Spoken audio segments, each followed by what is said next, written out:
ओम श्री परमात्मने नमः। ओम नमः शिवाय।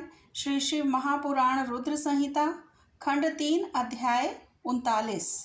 भगवान शिव का नारद जी के द्वारा सब देवताओं को निमंत्रण दिलाना, सबका आगमन तथा शिव का मंगलाचार एवं ग्रह पूजन आदि करके कैलाश से बाहर निकलना।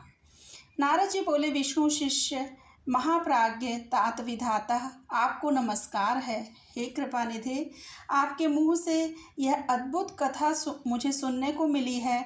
अब मैं भगवान चंद्रमौली के परम मंगलमय तथा समस्त पाप राशि के विनाशक वैवाहिक चरित्र को सुनना चाहता हूँ। मंगल पत्रिका पाकर महादेव जी ने क्या किया, परमात्मा शंकर की वह दिव्य कथा सुनाइए। तो ब्रह्मा जी ने कहा, बेटा तुम बड़े बुद्धिमान हो, भगवान शंकर के उत्तम यश को सुनो। मंगल पत्रिका पाकर भगवान शंकर ने जो कुछ किया वह बताता हूँ। भगवान शिव उस मंगल पत्रिका को प्रसन्नता पूर्वक हाथ में लेकर हृदय में बड़े हर्ष का अनुभव करते हुए हंसने लगे। फिर उन भगवान ने उसे लाने वालों का सम्मान किया। तत्पश्चात उसे बांचकर विधि पूर्वक स्वीकार किया। इसके बाद हिमाचल के यहाँ से आए हुए लोगों को बड़े आदर सम्मान के साथ विदा किया।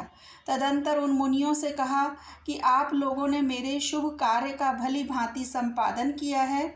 अब मैंने विवाह स्वीकार कर लिया है, अतः आप लोगों को मेरे विवाह में आना चाहिए।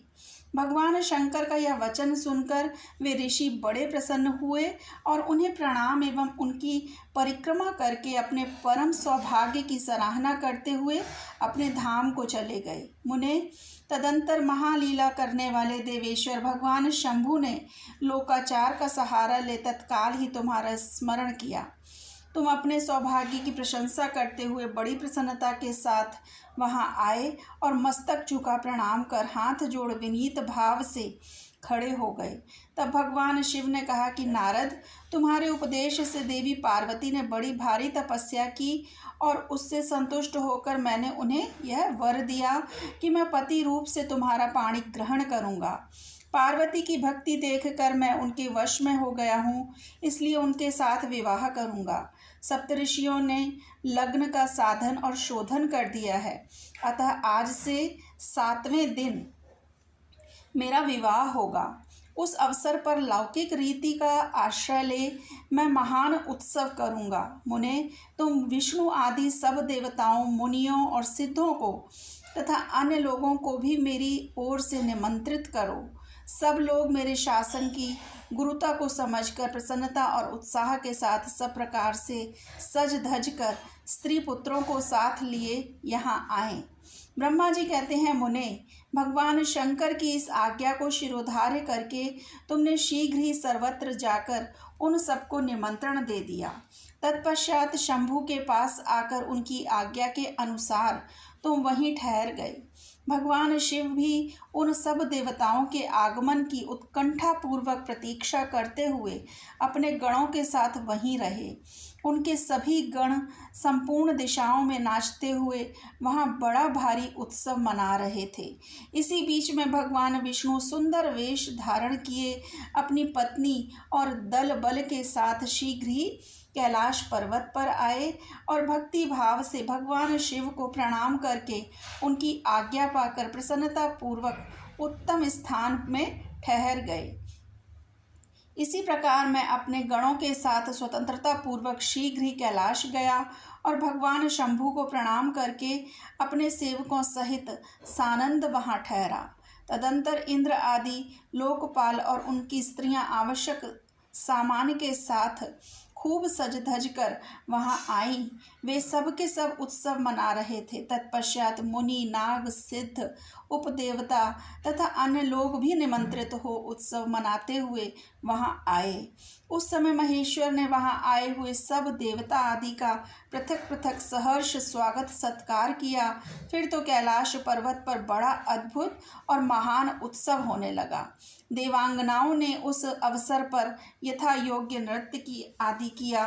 विष्णु आदि जो देवता भगवान शंभु की वैवाहिक यात्रा संपन्न कराने के लिए इस समय वहां आए थे, वे सब यथास्थान ठहर गए।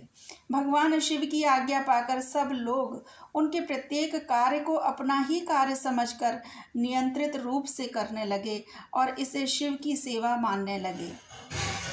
उस समय सातों मातृकाएं वहां बड़ी प्रसन्नता के साथ शिव को यथा योग्य आभूषण पहनाने लगी। मुनि श्रेष्ठ परमेश्वर भगवान शिव का जो स्वाभाविक वेश था वही उनकी इच्छा से उनके लिए आभूषण की सामग्री बन गया। उस समय चंद्रमा स्वयं उनके मुकुट के स्थान पर जा विराजे। उनका जो सुंदर ललाट वर्ती तीसरा नेत्र था वही शुभ तिलक बन गया। मुने, कानों के आभूषणों के रूप में जो 2 सर्प बताए गए हैं वे नाना प्रकार के रत्नों से युक्त 2 कुंडल बन गए। अन्यान्य अंगों में स्थित सर्प उन अंगों के अति रमणीय नाना रत्नमय आभूषण हो गए। उनके शरीर में जो भस्म लगा हुआ था वही चंदन आदि का रंगराग बन गया और उनके जो गज चर्म आदि परिधान थे वे सुंदर दिव्य दुकूल बन गए। इस प्रकार उनका रूप इतना सुंदर हो गया कि उसका वर्णन करना कठिन है। वे साक्षात ईश्वर तो थे ही, उन्होंने पूरा ऐश्वर्य प्राप्त कर लिया।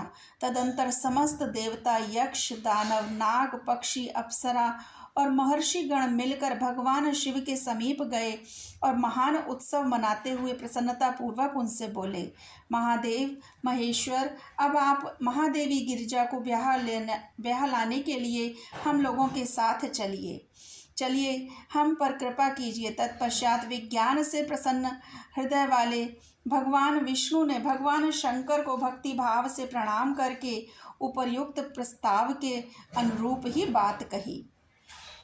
भगवान विष्णु बोले, शरणागत वत्सल देव महादेव प्रभो, आप अपने भक्तजनों का कार्य सिद्ध करने वाले हैं, अतः मेरा एक निवेदन सुनिए।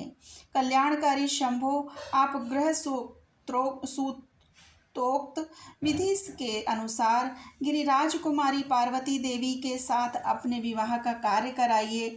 आपके द्वारा विवाह की विधि का संपादन होने पर वही लोक में सर्वत्र विख्यात हो जाएगी। अतः नाथ, आप कुल धर्म के अनुसार प्रेम पूर्वक मंडप स्थापन और नंदी मुख श्राद्ध कराइए तथा लोक में अपने यश का विस्तार कीजिए।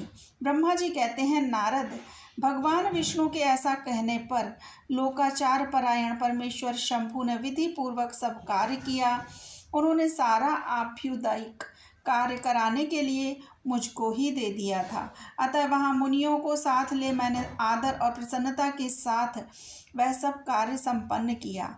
महामुने, उस समय कश्यप, अत्रि, वशिष्ठ, गौतम, भागुरी, गुरु, कर्ण, बृहस्पति, शक्ति, जमदग्नि, पराशर, मार्कंडेय, शिलापाक, अरुणपाल, अकृतश्रम, अगस्त्य, च्यवन, गर्ग, शिलादि, दधीचि, उपमन्यु, भरद्वाज, अकृतवर्ण, पिप्लाद, कुशिक, कौत्स तथा शिष्यों सहित व्यास, ये और दूसरे बहुत से ऋषि जो भगवान शिव के समीप आए थे, मेरी प्रेरणा से विधि पूर्वक वहाँ आभ्युदिक कर्म कराने लगे। वे सब के सब वेदों के पारंगत विद्वान थे। अतः वेदोक्त विधि से वैवाहिक मंगलाचार करके ऋग्वेद, यजुर्वेद और सामवेद के विविध उत्तम सूक्तों द्वारा महेश्वर की रक्षा करने लगे। उन सब ऋषियों ने बड़ी प्रसन्नता के साथ बहुत से मंगल कार्य कराए। मेरी और शंभु की प्रेरणा से उन्होंने विघ्नों की शांति के लिए प्रीतिपूर्वक ग्रहों का और समस्त मंडलवर्ती देवताओं का पूजन किया। वह सब लौकिक वैदिक कर्म यथोचित रीति से करके भगवान शिव बहुत संतुष्ट हुए और उन्होंने प्रसन्नता पूर्वक ब्राह्मणों को प्रणाम किया।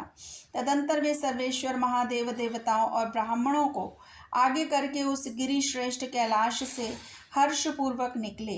कैलाश से बाहर जाकर देवताओं और ब्राह्मणों के साथ भगवान शंभु, जो नाना प्रकार की लीलाएं करने वाले हैं, सानंद खड़े हो गए। उस समय वहां महेश्वर के संतोष के लिए देवता आदि ने मिलकर बहुत बड़ा उत्सव मनाया। बाजे बजे तथा गान और नृत्य हुए। ओम नमः शिवाय। शिवजी सदा सहाय।